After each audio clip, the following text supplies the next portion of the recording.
नमस्कार दोस्तों, बहुत बहुत स्वागत है आप सभी का हमारे और आपके इस YouTube चैनल स्मार्ट टेक में। दोस्तों आज की इस वीडियो में हम बात करने वाले हैं डीबीटी और यहाँ पर एईपीएस के बारे में। बहुत से लोग ऐसे होते हैं जिनके मन में हमेशा ही सवाल रहता है कि डीबीटी और एईपीएस से पैसे निकालने का प्रोसेस सेम ही होता है। यहाँ पर अगर आपका खाता डीबीटी से लिंक है तो आप यहाँ पर अंगूठे से पैसे निकाल सकते हो किसी भी दुकान पर जाकर, और अगर आप किसी भी दुकान पर जाकर अंगूठी से पैसे निकालते हो उस अकाउंट के, तो वो अकाउंट आपका डीबीटी में लिंक है। यही कन्फ्यूजन लगभग सभी लोगों के मन में होता है। तो आज की इस वीडियो में हम इसी कन्फ्यूजन को ठीक तरीके से आपको समझाने वाले, क्या हकीकत है, क्या फसाना है। तो वीडियो के साथ अंत तक बने रहिएगा।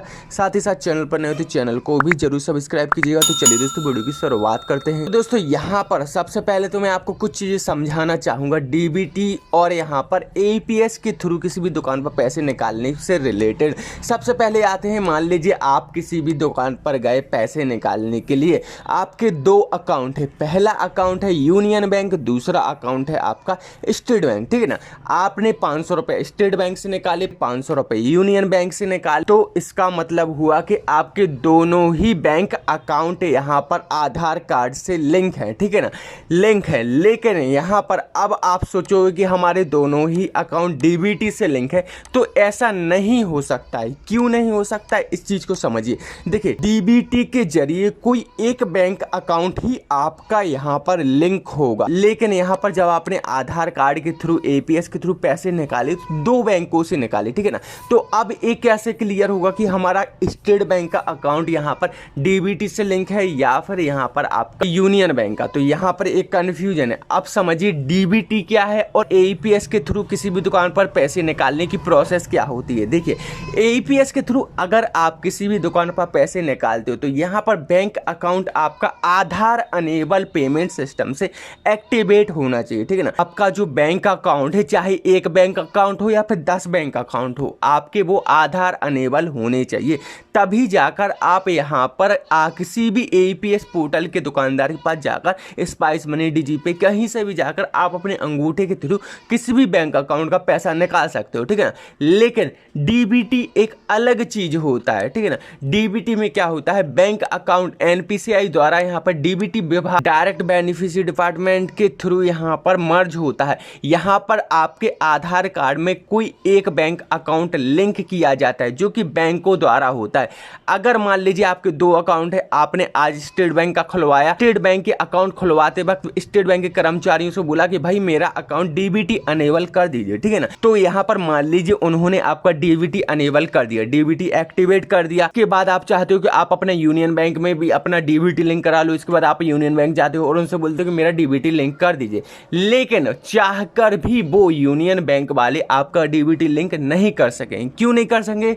क्योंकि यहाँ पर आधार कार्ड पर जब एक अकाउंट नंबर रजिस्टर्ड हो जाता है तो दूसरा अकाउंट रजिस्टर्ड नहीं हो सकता है। इस चीज को समझिएगा अच्छे से, क्योंकि यहाँ पर क्या होता है, अगर आप एक अकाउंट को हटवाकर दूसरा अकाउंट डीबीटी से लिंक कराना चाहते हो तो आपको पहले वाला खाता इनएक्टिव कराना होगा, पहले वाली डीबीटी को हटवाना होगा, तब जाकर आप दूसरी डीबीटी ऐड करवा सकते हो, ठीक है ना। तो यहाँ पर इस चीज को विशेष तरीके से समझिए कि यहाँ पर डीबीटी लिंक होना आपके आधार कार्ड से एक अलग प्रोसेस है, ठीक है ना। और यहाँ पर आधार कार्ड पेमेंट सिस्टम होना एक अलग चीज है। तो यहाँ पर आप कंफ्यूज ना हो। अगर आप आधार कार्ड के थ्रू पैसे चेक करवाते हो या फिर निकलवा लेते हो तो यहाँ आपका बैंक अकाउंट डीबीटी से लिंक है। डीबीटी का फुल फॉर्म होता है डायरेक्ट बेनिफिट ट्रांसफर। इस प्रक्रिया के थ्रू, इस योजना के थ्रू गवर्नमेंट आपके सिलेक्टेड खाते में ही राशि डालती है ताकि वो आधार कार्ड में पैसे भेजे, आधार कार्ड आपके अकाउंट में पैसे भेज दे। तो यहाँ पर ना तो फिंगरप्रिंट की ज़रूरत होती है, ना ही सरकार को आपके अकाउंट खाते की ज़रूरत होती है। डायरेक्ट आपके आधार नंबर के थ्रू ही आपके अकाउंट में पैसा गवर्नमेंट पहुँचवा देती है। तो एक अलग चीज़ होती है। यहाँ पर अगर आधार कार्ड के थ्रू आपको पैसे डालने हैं किसी भी बैंक अकाउंट में तो इसके लिए आपका फिंगर लगेगा। फिर चाहे आपका एक अकाउंट हो या 2 अकाउंट, लेकिन एईपीएस के थ्रू फिंगर की प्रोसेस होती, लेकिन डीबीटी के थ्रू पैसे आने में किसी भी फिंगर की प्रोसेस नहीं होती। तो यहाँ पर इसी चीज़ को विशेषतः समझे और यहाँ पर कन्फ्यूज ना हो। तो दोस्तों यहाँ पर आज की इस वीडियो में आपको समझ आ चुका हुआ डीबीटी और आधार अनेबल पेमेंट सिस्टम दोनों ही अलग चीज़ें होती हैं। तो यहाँ पर कन्फ्यूज अब आप शायद ना हो। अब यहाँ पर बात आती है कि आपको कैसे पता चलेगा कि आपका कौन सा बैंक अकाउंट यहाँ पर डीबीटी से लिंक है। तो दोस्तों यहाँ पर एक ही तरीका है, इसके अलावा अभी कोई दूसरा तरीका नहीं आया है। सिंपली आपको आधार कार्ड गूगल पर सर्च करना है, फर्स्ट लिंक आ जाएगी uidi.gov.in, इस पर आना है। यहाँ पर मेरे आधार के सेक्शन में आकर यहाँ पर देखिए आधार बैंकिंग स्थिति की जांच करें, तो यहाँ पर लिखा है, सिंपली यहाँ पर क्लिक करना है।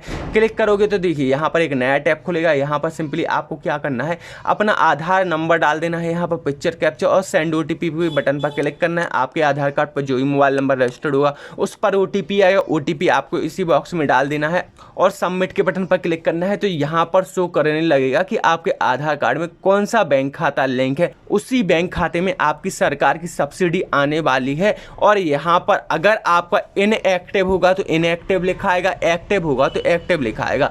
तो यहाँ पर ये तो रही प्रोसेस जानने की कि किस तरीके से आपको पता चलेगा bank account Aadhaar and bank account sending status क्या है, ठीक है ना। इसके अलावा और कोई दूसरा तरीका नहीं है। तो उम्मीद करता हूँ दोस्तों आज की इस वीडियो में आपको सारी डिटेल समझ आ चुकी होगी। अगर वीडियो पसंद है तो वीडियो को लाइक कमेंट करना ना भूले, साथ ही साथ दिएगा इंस्टाग्राम आईडी पर ही फॉलो करें। तो चलिए दोस्तों आज की वीडियो में इतना ही, मिलते हैं नेक्स्ट वीडियो में। धन्यवाद।